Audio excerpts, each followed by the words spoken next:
একটু পিছন দিয়ে, একটু পিছন দিয়ে, একটু ব্যাকে যান দা। আসসালামু আলাইকুম, কেমন আছেন আপনারা সবাই?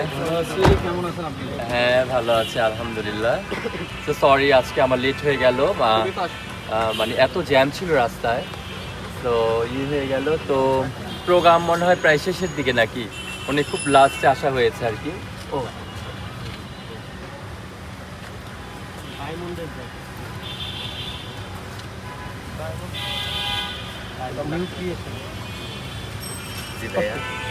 হ্যাঁ, ভিতর থেকে নিয়ে হ্যাঁ, একটু ছবিটা সুন্দর করে নিতে হবে। ঠিক আছে, থ্যাংক ইউ সো মাচ আপু ভাই, থ্যাংকস ফর ইউর ফ্লাওয়ার্স, এবং এত সুন্দর করে আমাকে আয়োজন করে রিসিভ করার জন্য, সম্মান দেওয়ার জন্য থ্যাংকস এ লট। এবং আমার সমস্ত মিডিয়া ভাইদের আমার পক্ষ থেকে অনেক অনেক ভালোবাসা। এবং রুমি করিম ভাই যে আমাদের একটি অনুষ্ঠানে আসতে পারছে, বাংলাদেশের একজন ইন্টেরিয়াল ফ্যাশন ডিজাইনার, আসলে আমরাও তাদের অভিনন্দন জানাই এবং আমরাও অনেক আনন্দিত এবং গর্বিত। আর রুমি ভাইকে আমরা অশেষ মেহরবানি যে সে নিয়ে এসে অনুষ্ঠানটা অ্যাটেন্ড করতে পারছেন। আচ্ছা আচ্ছা আচ্ছা, বিচারপতি ধীরে ধীরে আসেন, আস্তে আস্তে আসেন।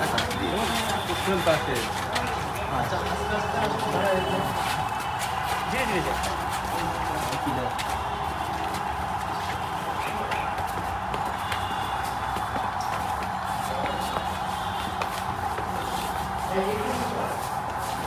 না না না, সিঁড়িতে যাই, সিঁড়ি যাই, সিঁড়িতে অল্প।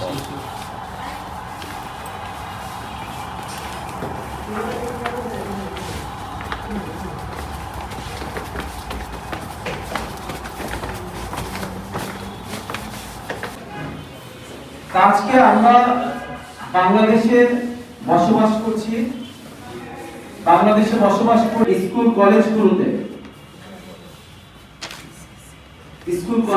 কবি জীবনানন্দ দাশ সম্পর্কে আমাদের যে শিক্ষকরা আছেন, শিক্ষক মন্ডলীগণ আছেন, কবি জীবনানন্দ দাশের মতো, কবি নজরুল ইসলাম, আমাদের রবীন্দ্রনাথ ঠাকুর, আমাদের এই ধরনের যারা আমাদের বিশ্বকবি, জাতীয় কবি, এরকম ধারণা দিতে হবে। তাই আমাদের এই যে আজকের অনুষ্ঠান, এই অনুষ্ঠান যারা